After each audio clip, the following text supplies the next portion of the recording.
Chapter 1. Lately, I didn't have much of an appetite and had been throwing up everything I ate, so I went to the hospital for a checkup. When the doctor informed me that I was pregnant, I shed tears of joy. My husband and I had been childhood friends and married after graduating from university, but we hadn't been able to have a child. My husband tried to comfort me and said, pregnancy should come naturally.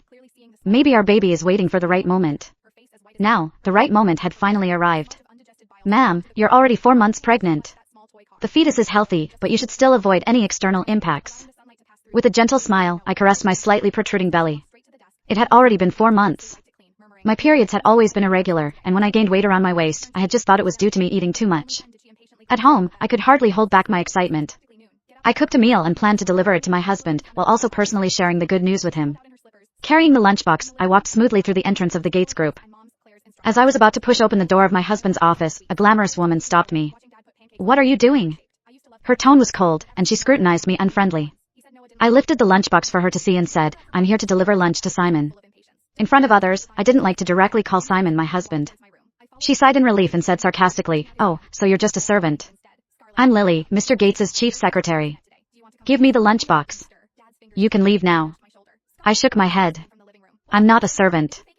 I want to personally deliver the lunch to Mr. Gates. Please let me in. As soon as I finished speaking, the woman's anger flared. She snatched the lunchbox from my hands. Who do you think you are? You're just a servant and you think you can seduce Mr. Gates? You're dressed so coquettishly as well. I'll teach you a lesson that you'll never forget today. Saying this, she swiftly dragged me into the meeting room, shut the door, and slapped me. My face instantly swelled, and I fell to the ground.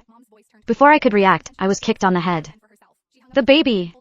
Ignoring everything else, I curled up and tightly protected my belly. I want to see what you're delivering to Mr. Gates.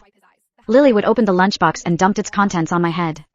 The beef soup that I had spent hours cooking was scalding hot and dripped from my hair onto the floor.